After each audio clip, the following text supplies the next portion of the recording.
tal? Bienvenidos a una emisión más de su programa Punto y Aparte. Mi nombre es Raúl Teja, les saludo con mucho gusto. Estamos transmitiendo desde los estudios de la Dirección de Televisión Universitaria y hoy nos acompaña en el programa el doctor Efraín Neri Ramírez, a quien saludo. Doctor, bienvenido a Punto y Aparte. Gracias por la invitación, Raúl, y un gusto estar aquí con ustedes. Por nada, doctor, bienvenido.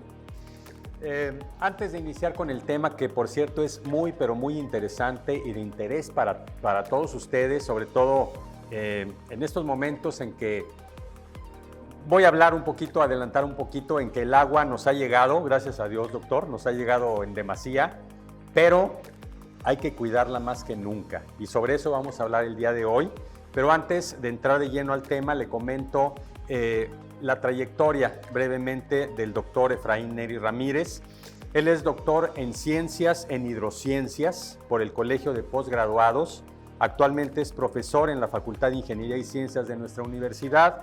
Forma parte del Sistema Nacional de Investigadoras e Investigadores y cuenta con perfil PRODEP.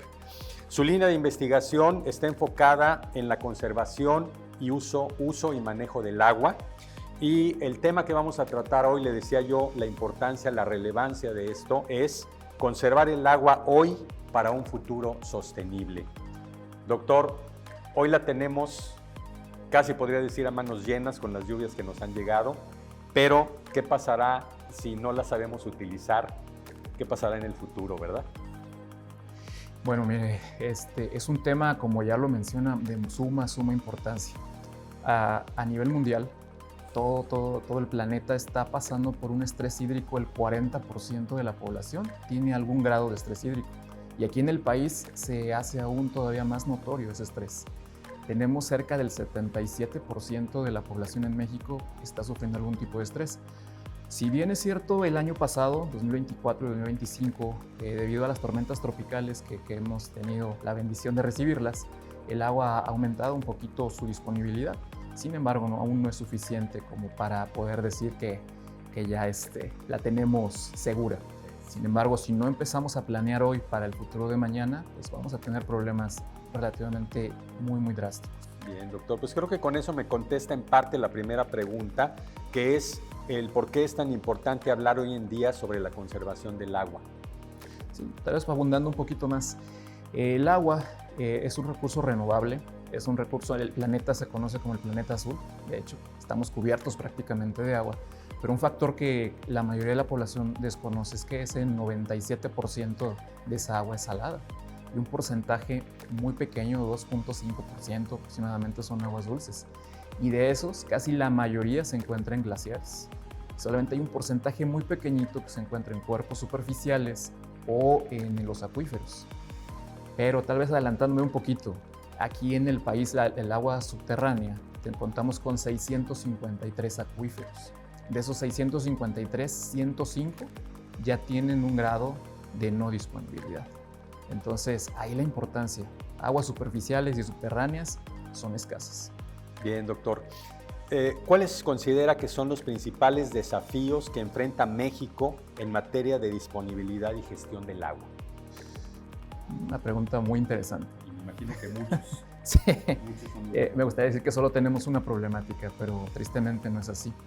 La primera, la disponibilidad. Tenemos aquí una situación compleja en cuanto a un sobreconcesionamiento. El organismo que regula la distribución del agua a nivel nacional es la Comisión Nacional del Agua. Ella emite lo que son denominados títulos de concesión. Entonces se ha detectado que hay una sobreconcesión, es decir, tenemos un volumen ya establecido y solamente sobre ese podemos hacer distribuciones. Y muchas veces se dan más títulos de concesión de los que se requieren, tanto de aguas superficiales como de aguas subterráneas. Es una problemática que ha disminuido la disponibilidad. Tenemos otra situación en gestión. Existe una cuestión que es la legislación. Es un derecho humano, el agua, de acuerdo al artículo 4 de la Constitución. El artículo 27 nos da todavía un poquito más luz con respecto a eso, de quiénes son. Es un bien de la nación, no puede ser un bien de particulares. Y a veces se ha hecho esta cuestión como un poquito más aguda, que hay sectores o grupos que se han visto más beneficiados con volumen. y no debería de ser. Y un aspecto que yo creo que no podemos olvidar es la contaminación. A nivel nacional, de acuerdo a datos de una publicación de Conagua que se llama Estadísticas del Agua en México, habla de que tenemos problemas graves de DBO mayor a 5 miligramos por litro, que eso nos habla de que hay una carga orgánica en los cuerpos receptores de agua muy elevada, y eso tarde que temprano va a ocasionar un problema que se llama eutrofización. Ese problema es que no permite el paso de la radiación, se crean algas y empieza a haber descomposición por condiciones anaerobias bajo el agua. Entonces tenemos 3 aspectos que debemos atender urgentemente, políticas de gestión, etcétera, que debemos trabajar en ellas. Bien, doctor. Ahora, desde su experiencia, ¿qué prácticas están contribuyendo al desperdicio del recurso hídrico? Pues bueno, bien como le decía, hay un dato concreto. La agricultura es el sector primario de mayor importancia a nivel nacional. Produce todo lo que nosotros consumimos. Sin embargo, de todo el agua que se consume en el país, cerca del 70% tiene para usos agrícolas, agropecuarios, etc. Sin embargo, de ese 70%, la eficiencia con la que se utiliza el recurso es bastante baja. A lo sumo puede llegar al 60%. Poniéndolo en términos más prácticos, de cada litro que se le da a la agricultura, prácticamente se están perdiendo 400 mililitros de cada litro en diferentes aplicaciones. Entonces ahí tenemos una problemática. Vamos al público urbano. Ahí, ¿qué situación tenemos? Tenemos infraestructura ya muy avejentada. La mayoría tiene entre 30 y 50 años ya de antigüedad, tuberías, tenemos fugas no reparadas y todo eso está haciendo pérdida de volúmenes aplicables. Y bueno, hay un sector que también a veces ha sido un tanto satirizado, la industria. Pero déjenme decirles que la industria es uno de los sectores que tiene de las mayores eficiencias. No en todos los casos, pero ya por normativa de ellos deben de tratar sus aguas las diferentes empresas. Hay un caso particular de las automotrices, que por ejemplo una en San Luis, no voy a decir marcas, pero en San Luis Potosí, hay una empresa que tiene una responsabilidad medioambiental bastante elevada y reutilizan el 100% de sus aguas. Entonces, y no utilizan aguas de primer uso para sus operaciones. Entonces eso es algo que yo creo que deberíamos de tomar en cuenta en los otros 2 sectores que son los más demandantes. O sea que esa empresa es ejemplo a seguir. Bien, doctor, ahora, ¿qué alternativas sostenibles existen actualmente para optimizar el uso del agua en nuestras actividades cotidianas y productivas? Ok, bueno, vamos a empezar por las cotidianas. Existen actualmente ya una serie de tecnologías para implementar en el hogar, que son, por ejemplo, sensores en los tináculos, que tenemos tinacos.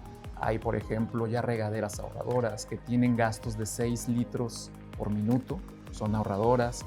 Tenemos ya también lo que serían los sanitarios ecológicos, que cada descarga es menor a 5 litros por descarga. Todo ese tipo de pequeños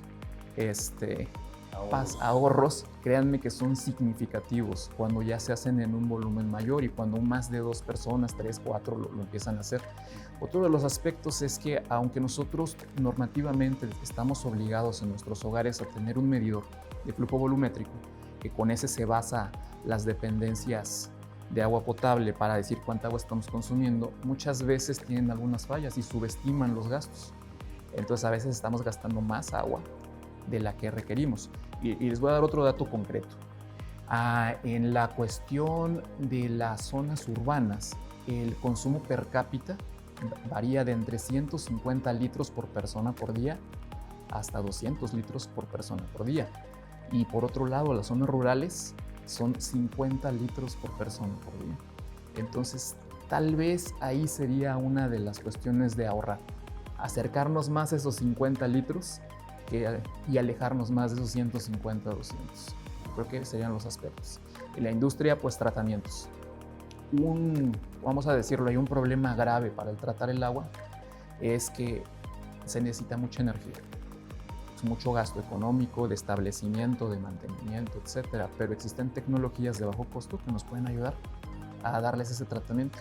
Y más adelante les platico aquí una experiencia aquí en el Centro Universitario Victoria para tratar ese tema. Bien, doctor. Bueno, pues si me permite, vamos a hacer una breve pausa y enseguida regresamos. Esto es Punto y Aparte.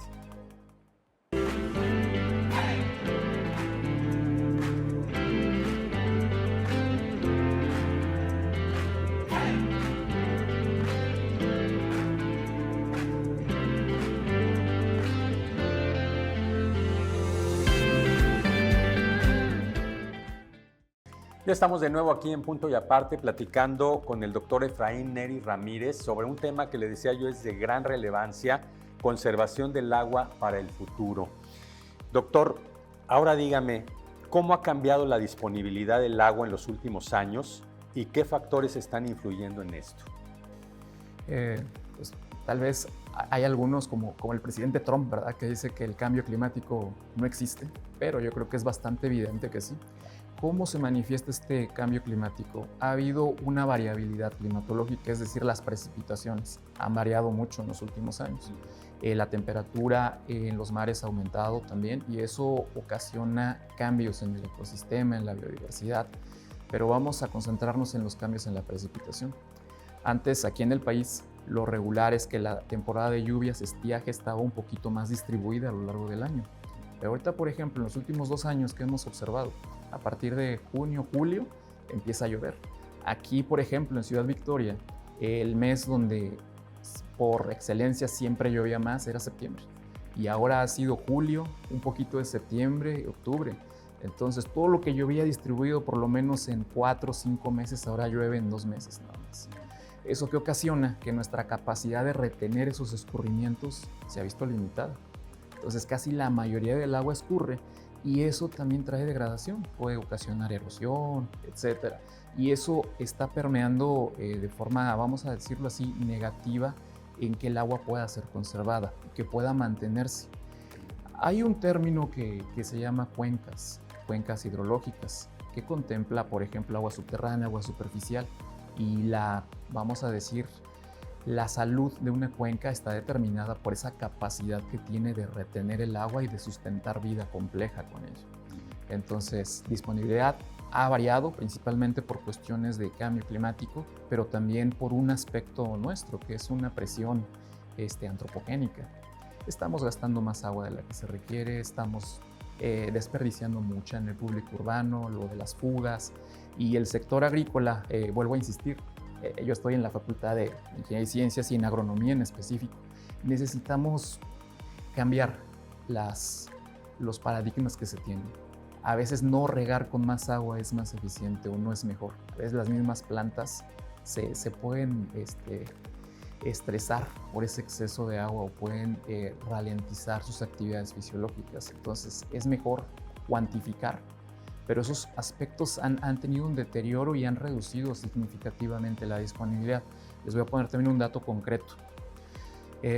Ha disminuido alrededor del año 2000 al 2023, teníamos 18,000 metros cúbicos por año, más o menos por persona, ha disminuido a 3,800 metros cúbicos. O sea, ha disminuido drásticamente del 2000 al 2023.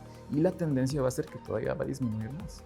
Entonces, o lo hacemos nosotros de una forma preventiva o vamos a tener que hacerlo de forma obligada. Doctor, ahora ya me habló usted del papel que juega el cambio climático. Hábleme ahora del crecimiento poblacional. ¿Eso cómo afecta también? Bueno, el crecimiento poblacional tiene varias aristas, pero también ponemos datos concretos. En el 2000 hubo un censo, éramos 110 millones de habitantes aquí en México. 2023, otro censo, ya somos 150 millones de habitantes. Se espera que a nivel mundial, que para el año 2050 seamos 9,700 millones de habitantes en el planeta, todos sedientos, todos con necesidades de agua. Y el sector también más demandante es la agricultura. No solamente van a necesitar agua, van a necesitar alimentos. Entonces, sí, van estrechamente relacionados. Tenemos baja disponibilidad, pero el crecimiento está siendo exponencial. Entonces, va a llegar un punto en el cual no va a haber el agua suficiente para dotar a todas las personas. Y ahí entramos a otra problemática. ¿Qué criterios se van a regir para hacer una distribución equitativa de ese recurso? Caray, doctor, el futuro no es muy halagador, que digamos, en cuanto a la disponibilidad del agua. Ahora, doctor, coménteme, por favor, en este aspecto de la gente, ¿qué tan consciente es la sociedad sobre la importancia de cuidar el agua? ¿Cómo la ve usted?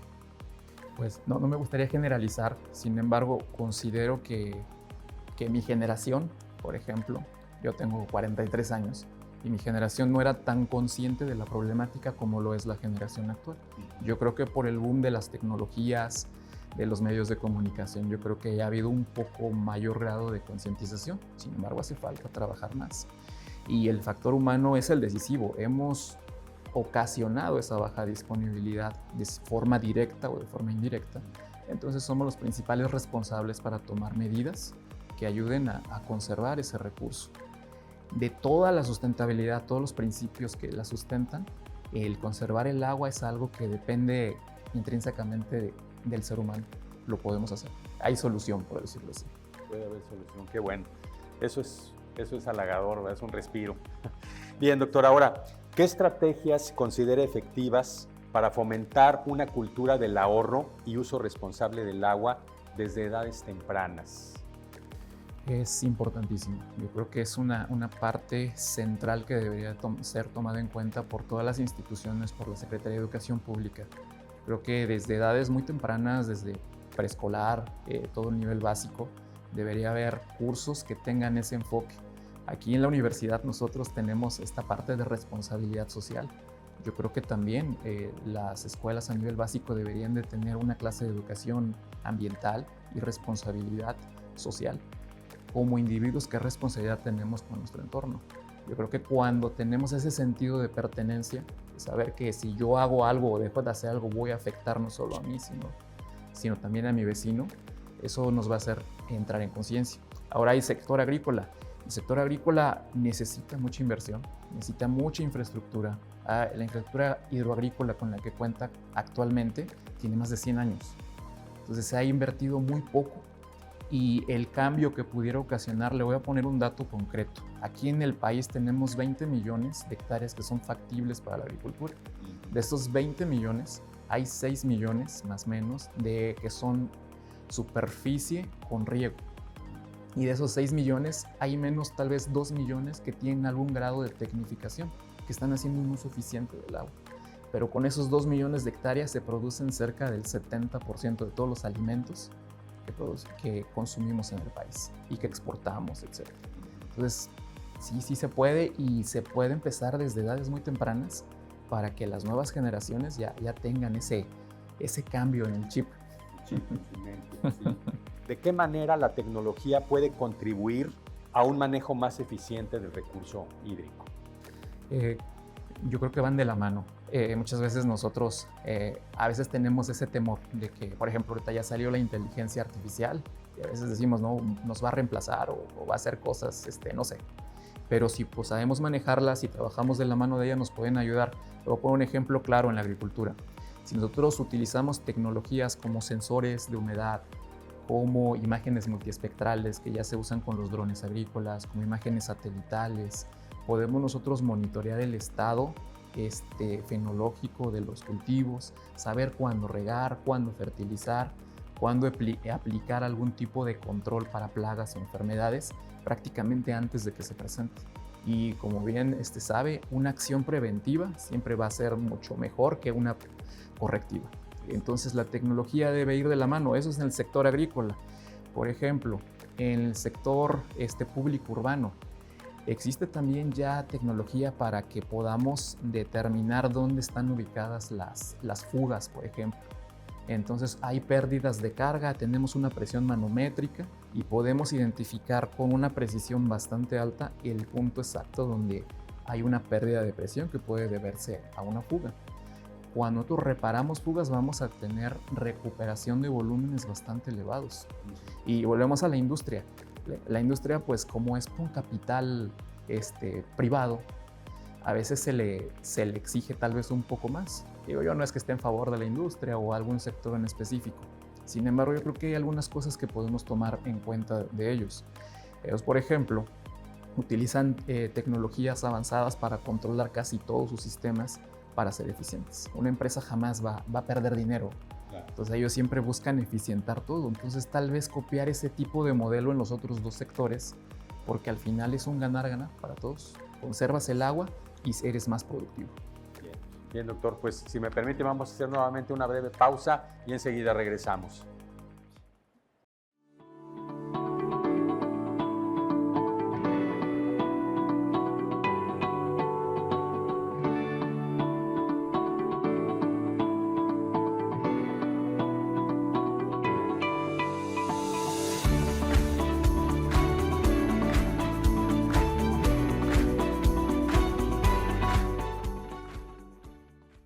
Ya estamos nuevamente de vuelta aquí en Punto y Aparte. Vamos al tercer y último bloque de esta plática con el doctor Efraín Neri Ramírez. Estamos hablando sobre la conservación del agua que sea sustentable para el futuro. Doctor, muy interesante todo lo que nos ha comentado y bueno, nos alivia un poco el que nos hable de que hay, posibilidad de que se pueda lograr que el agua se pueda conservar para generaciones futuras, si es que la cuidamos. ¿Qué acciones deberían impulsarse desde el gobierno y las instituciones para garantizar un acceso equitativo y sostenible del agua? Yo creo que debemos empezar por políticas públicas. Ahorita, de hecho, hay un plan de reforma de la Ley de Aguas Nacionales que, si bien contempla aspectos bastante valiosos, por ejemplo, todavía le da mayor realce al artículo 4 y al 27 en cuanto al derecho universal a un agua limpia, asequible, de buena calidad, etc. Ahora ya se habla acerca de lo del mercado del agua. Actualmente se puede transmitir una concesión de agua entre particulares. Actualmente se puede. Una de las cuestiones que la reforma plantea es que ya no se puede hacer la transmisión de derechos de agua entre particulares, con la finalidad de que no se vuelva, por ejemplo, una cuestión meramente comercial o mercantil y que el agua empiece a estar en esta cuestión y no pueda tener acceso personas que realmente la necesitan. Entonces ahí entra otro aspecto importante, la iniciativa privada. El gobierno, si bien es ahorita el encargado a través de las instituciones que tiene, que ha creado con ese fin de administrar el agua, se ha visto a veces superado por esta cuestión de falta de inversión. Entonces, uno de los aspectos importantes sería la entrada de la iniciativa privada, obviamente con ciertos límites, tal vez darles concesiones por 20, 30 años para que inviertan en infraestructura que ayude a conservar el recurso. Esa pudiera ser una de las cuestiones. El gobierno ahorita, por ejemplo, dentro de la reforma también existe actualmente un registro del agua que se llama REPDA. Ellos se proponen que haya un registro único a nivel nacional donde todos los que tienen una concesión esté registrada ahí y haya un seguimiento un poquito más preciso. Unas problemáticas graves que tenemos, que me había faltado comentarles, es que además de los sobreconcesionamientos, hay muchos aprovechamientos irregulares. Aquí mismo en Tamaulipas estamos sufriendo eso. Prácticamente es malo que lo diga, bueno, no es correcto que lo diga, pero por ejemplo en los márgenes de los ríos hay personas que sin una concesión van y conectan su bomba y están extrayendo agua y no está cuantificada. Entonces todo ese tipo de ordenamientos son necesarios y volvemos a lo mismo, la responsabilidad que tenemos como individuos, de que no solamente debo buscar mi beneficio, sino vivo en sociedad y todo lo que hago afecta bien o mal. Claro. Ahora, doctor, volviendo un poquito a la perspectiva ambiental, ¿qué consecuencias podría tener no actuar ahora en favor de la conservación del agua? Hace unos 5 años, en Ciudad del Cabo, en Sudáfrica, se llegó el día cero, que se acabó el agua. Ya después salieron a desmentir las autoridades que había sido prácticamente algo nada más para ver la reacción, pero el día cero existe. El día cero es el día que nos quedemos sin disponibilidad de agua. A pesar de que parece algo muy lejano, porque vuelvo a insistir, estamos rodeados de agua, sin embargo es agua salada. Entonces es importantísimo que tomemos conciencia el día de hoy, porque es una responsabilidad generacional. Nosotros tenemos una responsabilidad con las generaciones que vienen. no solamente con esta actual, sino con mis hijos, con los hijos de mis hijos y todas las demás generaciones que se vienen. Entonces, si no tomamos conciencia en este momento y empezamos a tomar esas medidas, a utilizar tecnología, a tratar el agua, hay una alternativa también que no quisiera pasar por alto. El año pasado, antes de que empezara a llover, Tampico estaba pasando una situación bastante grave. Y una de las alternativas que se dio para poder brindarles agua es la desalinización. Sí. Aquí en Baja California, en Ensenada, para ser más precisos, ya cuentan con unas plantas desalinizadoras.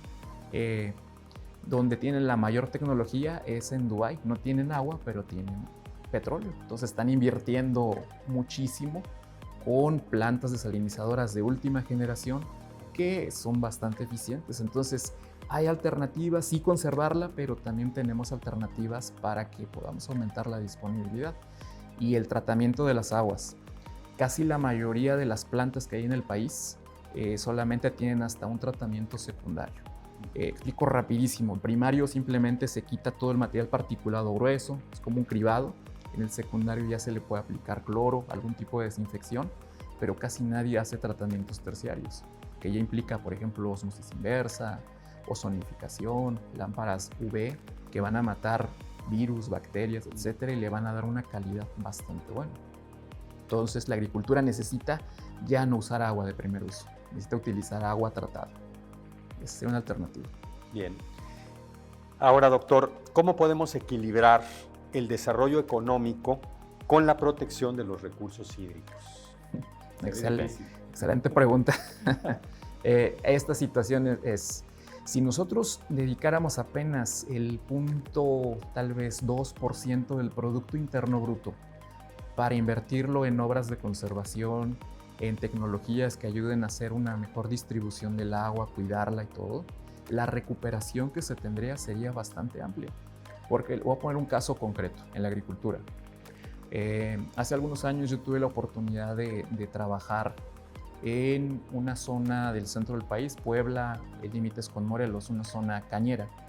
Y ahí, por ejemplo, se vio evidente el cambio del riego rodado a un riego tecnificado, y ni siquiera el más elevado, un riego por multicompuertas.